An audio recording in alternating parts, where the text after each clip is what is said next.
म एक गरिब घरकी केटी भएका कारण पैसा कमाउन भनेर कतार गएकी थिए।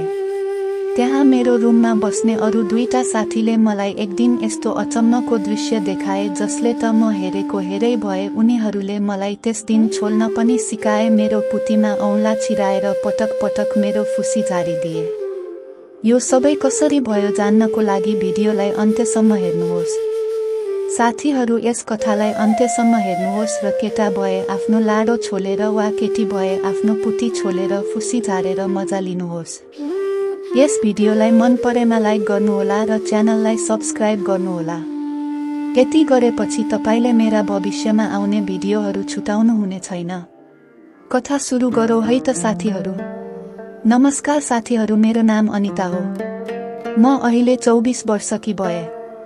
आज म तपाईहरूलाई मेरो साथीहरूले कसरी मेरो पुतीमा औँला छिराएर छोलिदिए भन्ने कथा सुनाउन गइरहेकी छु।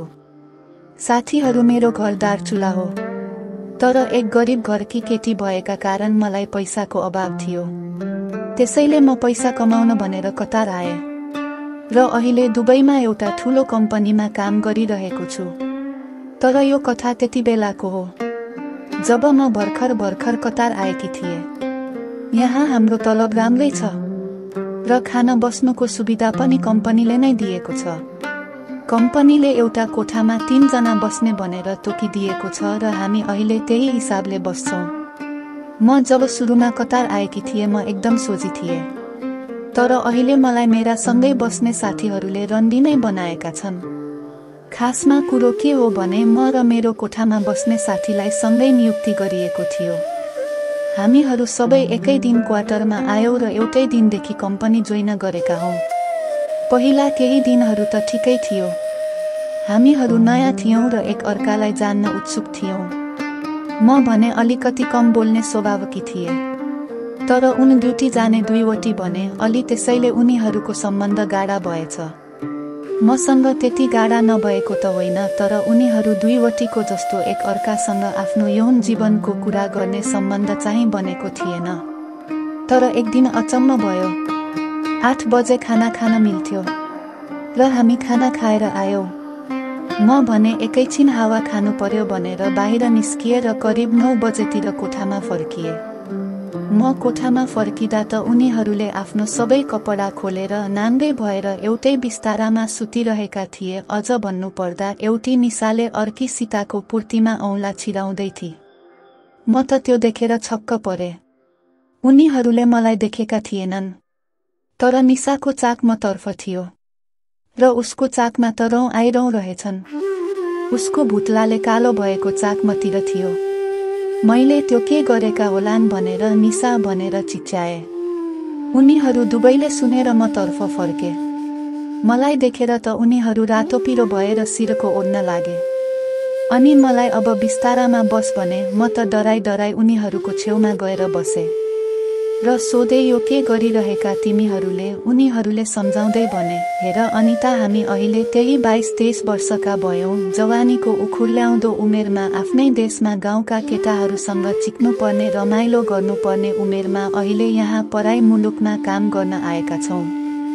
यहाँ कोही चिनेको लाडो छिराइदेऊ न भन्ने मान्छे पनि छैन। अनि जवानीले गर्दा पुतीबाट नुनिलो पानी बगेर हामी हैरानै भएका छौँ। के गर्ने? यौन सम्पर्कको इच्छा हो, पुरा गर्ने मन लाग्छ, तर मान्छे छैन। त्यही भएर यसरी सन्तुष्ट हुन खोजेका हौ।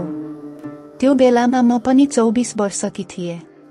उनीहरूभन्दा त बुढी नै थिए, त मलाई त झन् उनीहरूलाई भन्दा बढी चिक्न मन लाग्थ्यो। पुती रसाएर जतिखेर पनि नुनिलो पानी बगेर म त हैरानै भएकी थिएँ। मैले भने, यो के गरिरहेका हौ? मलाई पनि सिकाइदेऊ। म गाउँकी केटी, कसैले त्यस्तो सिकाएको थिएन, त्यसलाई त छोल्ने पो भन्दो रहेछ। उनीहरूले हेर यसरी पुतीमा औँला छिराएर पानी झारेपछि मजा आउँछ भने। र निसाले सीताको पुतीमा औँला छिराएर भित्र बाहिर गराउन लागि। म त धेरैको धेरै भए। निसाले खतखत आवाज आउने गरी सीताको पुती छोल्दिँदै थिए अनि सीताले आ वाह आइया उही जस्ता आवाज निकाल्दै थिए। म छक्क परेको देख्दा उनीहरूले थाहा पाइसकेका रहेछन् कि मैले आजसम्म छोलेकी छैन।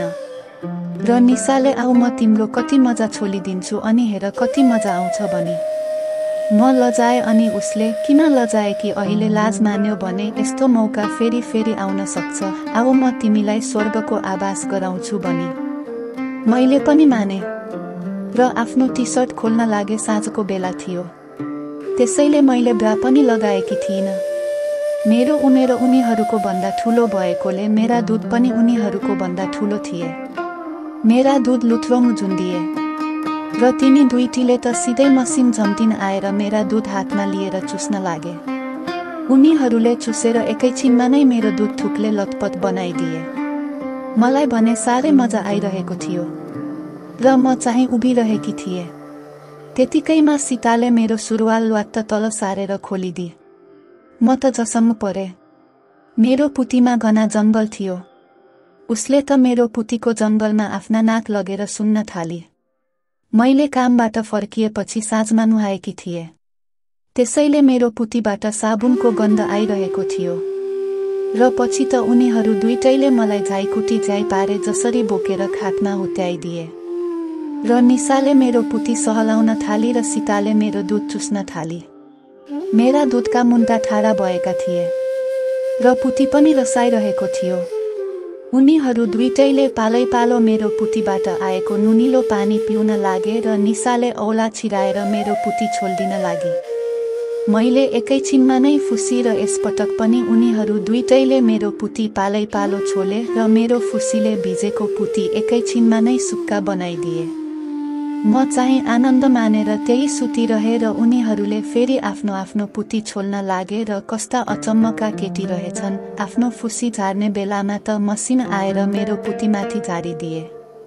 त्यस दिन साह्रै मजा गर्यो र केही दिनमा नै उनीहरूले मलाई छोल्नमा पर्फेक्ट बनाइदिए र अहिले मलाई रन्डी जस्तै बनाएका छन्।